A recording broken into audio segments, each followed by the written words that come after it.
Waamini hukumu ambayo inapatikana katika Wakorintho wa pili sura ya 5 na verse ya 10 imetupasa sisi sote kudhihirika mbele ya kiti cha hukumu ili tupate ijara sawa sawa na matendo tuliyotenda. Hii hukumu haiko hukumu ya dhambi, bali ni hukumu ya matendo ya watakatifu, na hukumu hiyo itakapoisha ni pale tutaingizwa katika karamu ya mwana kondoo na kupokea taji, na hizo taji tutazipata na kuna wengine ambao hawatazipata. Ndio maana ujikaze ili ukwepe ghadhabu, ili ukapokee taji pamoja na wote ambao watapokea taji kwa siku hii. Jina la Bwana libarikiwe sana. Acha tuzungumuze hasira ambayo inakuja juu yako, hasara ambayo itakupata usipotaka kuamini Yesu Kristo.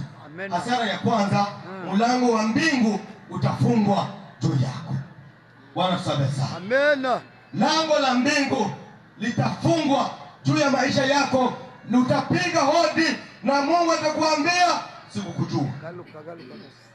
Ndio maana Yohana, ukisoma Yohana sura 3 na verse ya 6, Biblia inasema mtu asipozaliwa kwa maji na kwa Roho Mtakatifu hawezi kuona ufalme wa mbinguni.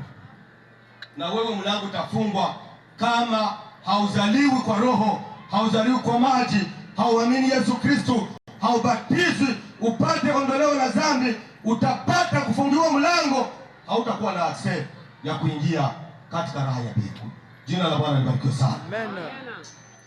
Na tamani sana kuingia paradiso, Yerusalemu ya Baba inameremeta.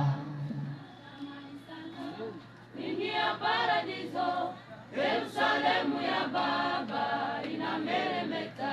Hasara ya pili, utakataliwa na Mungu. Mathayo sura 7 na verse ya 23, utakataliwa na Mungu kwa sababu haukujua kukwepa hukumu ambayo inayokuja. Ni hukumu ya kutishi.